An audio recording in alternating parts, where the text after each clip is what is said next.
What's poppin', everybody? This is the cartoon kid Ray Rawlins, and today we're kicking off the 25 days of Christmas cartoons, kind of like the 31 days of Halloween cartoons marathon, with season 2, episode 4 of Futurama, Xmas Story. Very vaguely named, but we know it's about Xmas. So before we get into it, Mr. Alex Payne, give us the episode breakdown.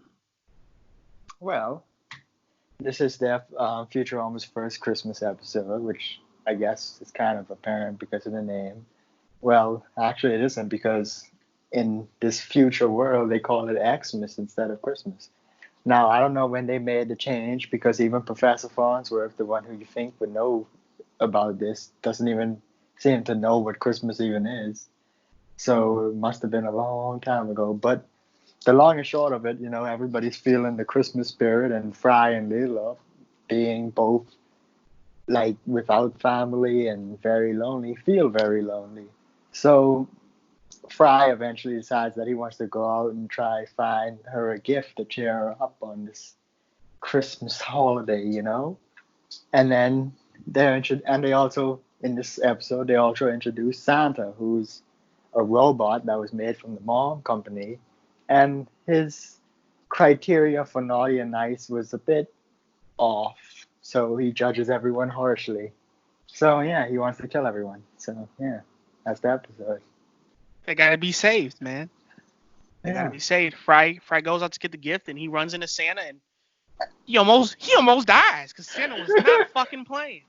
But I gotta say, man, it's so sad. Like, ooh, it made me think to the real world, man. And like the last couple episodes of Futurama, like been that way with me. They had that hidden message, and it made me like try to bring shit out to the real world. Like Christmas, man. There's people actually out there today, as we're motherfucking talking about this motherfucking episode, who ain't got no family. Like kids who are in orphanages and shit. It's just like it's sad when you really think about it. And I don't know, Timmy man. Tim. when Hermes gets his card, he basically walks off and it zooms in on Leela and starts playing that sad music. I don't know, kind of struck a chord with me. I'm like, damn, motherfucking Leela didn't get shit.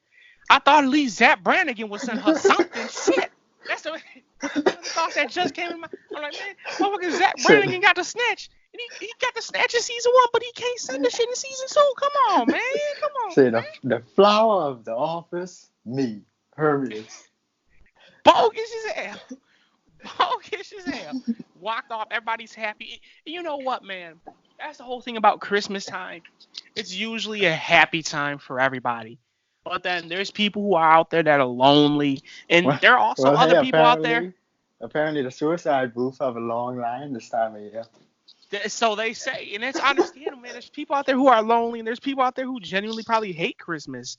And it kind of makes me think, it's like, man, I mean, granted, I'm not the huge, like, oh, yay, Christmas, Christmas, yay. I hate Christmas music with a passion.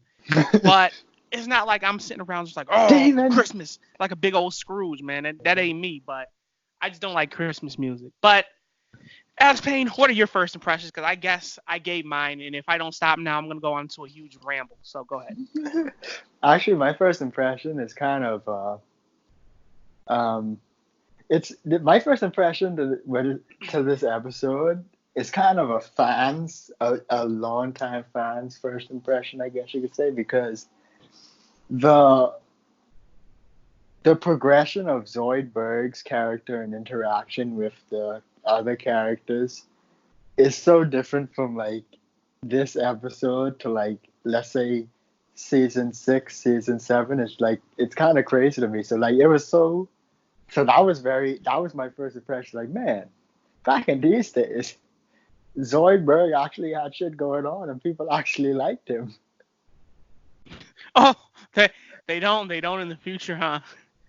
Well, they do, but later on he's more portrayed as for example, like they it's heavily no, it's not implied. It's heavily put out there that Hermes hates his soul. Oh my God! But in this episode, he sold his hair to give him a present. I mean, I know you can't really hold too much about that because that was just a joke. But what my point is though, like, because he got a letter. He got a letter in this episode. Well, no, a card. He got a card He's in this very beloved, episode. basically. Yeah, he got. There was something else.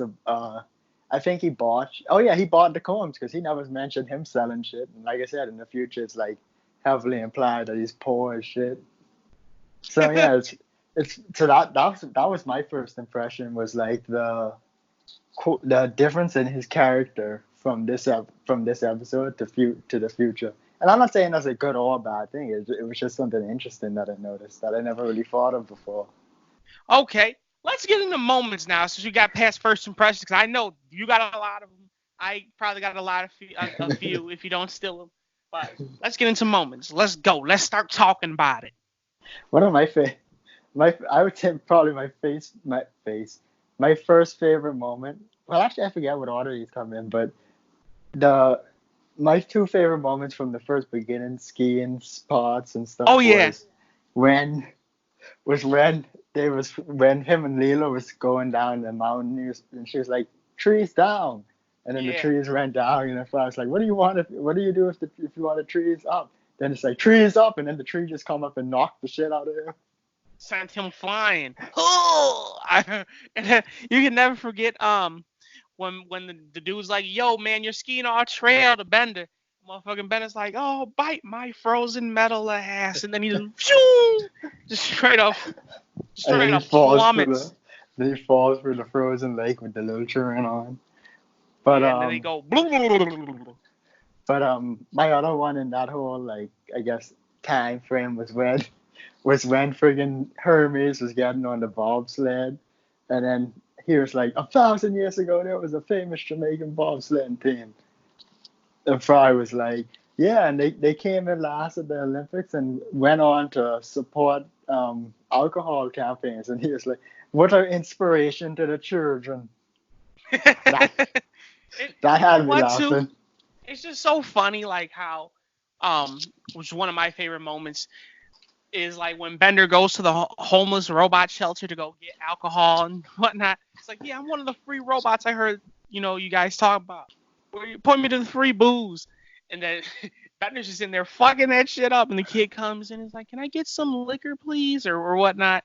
And then you can never motherfucking forget the little scene when they go into the old lady's house, the robots, and they basically like, "1 glass of cider," and they drink. He's like, "Oh, that's enough." Like, "Quick, get her purse." But the funny thing is,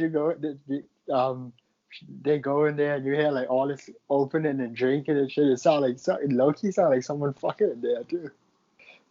I don't know. I don't have headphones on, so I never noticed that shit.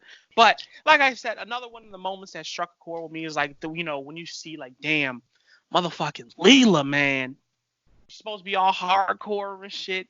You see her getting all sad, motherfucking breaking down into tears, crying. I'm like, damn, not hardcore Leela. And motherfucking Fry basically breaks down too. It's like, damn, man. You can never forget either when Fry's up in the store trying to debate between the lizards and the parrot. I want to call it a parakeet. A parrot. Yeah. And then he gets the parrot, and then he's like, "Oh, you're quite a talker, aren't you?" He's like, shut the hell up. And then the parrot just bites his fingers like, ow. Man. Good parts of the episode, man. That's another good part. There's plenty good parts in it. My last one. You go. Okay. Last one for me, and I'll leave it up to you, is the one where they finally run into Santa. Leela meets up with Fry and sees him trying to save him from Santa, and Santa just starts unloading on the motherfucker. Santa was not playing, yo. He was not playing. Just starts unloading. Judge him, of course, for being naughty, and starts spraying. But go ahead. My moment actually has something to do with Santa. And actually that's another good point, because Santa only gave Zoidberg a present. Pogo stick, yeah. Yeah. So this dude, Santa's getting ready to kill all these motherfuckers. This dude's just bouncing around on a pogo stick in the background. Zoidberg did not give no fuck. He's like, "Hey, y'all die. Yeah, my pogo, I'm good." But the moment I was gonna mention though was that when Bender and them came, and he was like, I didn't rob nobody, it was him. And then it was like, Yeah. Bender, blaming an orphan. That's so naughty. I'm going to write it on the list right now. Framing Yeah, he's taking ING. he's taking a motherfucking hour and shit to write that shit down on the list. And we can never forget either the scene where Fry and Leela almost kissed under the mistletoe. I'm like, ah, shit, motherfucking Leela feeling you, boy, yo. Leela feeling the orange head, homie. Like, that's what's up, man. That's what's up. See their romance beginning to start up here. Little hints towards each other. You got any more moments before we get into the final review? Because we sure can't talk about this all day, I'm sure. I think I got them all. I got them all. Well, tell us what you think. What is your final review? I had to belch. My final review of this episode is, I thought the episode was really good. I would say I probably enjoyed the second half more than the first half. I think the first half had some good moments, but it might have. Well, I wouldn't say it was really slow. It's just, I preferred the second half more so than the first half. Anybody would, I think. But it did have some enjoyable moments in the first half. Like, I thought it had a lot of really good jokes in it. The lower half of the subtext of the meanings and stories that they were trying to push forth, like, poverty, helping out. Yeah, that's a big one. Loneliness on holidays and all that other shit. So I thought they dealt with those really well. You gotta love Santa, who low-key sounds black. I wouldn't say that. Listen, he's gonna stuff you recall so far off your ass that you're gonna be coughing out diamonds. So, that's dope. I want to cough out diamonds. But I think I'm gonna give this episode a nice solid. I'm gonna give it the ubiquitous Ray Rawlins. Yeah. 7.5. Even though your trademark has changed from a 7.5 to a 7 now. But no, I'm gonna give it a nice 7.5. I give out 6. I gave Rick and Morty a 6 for last week. But I will have to agree with you though. For a Christmas episode, man, I think, and I don't know if it's just me, I'm kind of glad it wasn't all happy and cheery in a sense. Like, it had some action in it with the motherfucking monstrous ass Santa Claus. And then, obviously had the little the conflict with Leela, obviously feeling lonely, and Fry's feeling lonely too. I really wonder who Fry got that letter from. Oh, we also forgot to mention Bender's mommy. But Bender got a picture of his mommy. But I really wonder who Fry got a letter from. And that's what really shocked me. I thought honestly it would be the other way around. Leela would get a letter to not Fry. But it's interesting. I that's one thing I'm wondering after this episode. I'm not sure if they mentioned it and I missed it, but that's one thing I'm wondering. But like Leela's conflict, I think was pretty cool, and I like obviously how they tied it into the whole storyline and how Fry got ran into by the evil Santa. So it's pretty dope. I'm gonna have to be right there with you. Hit it with a nice 7.5. So with that all being said, this has been the first day of the 25 Days of Christmas Cartoons Marathon, just like the Halloween one, man. This has been our review of Futurama Season 2, Episode 4, Xmas Story. This is the Cartoon Kid channel where we talk cartoons and we do it daily, baby. And y'all know we doing it every day this month. My name's Ray Rawlins. His is Alex Payne. And we'll see ya when we see ya. Peace.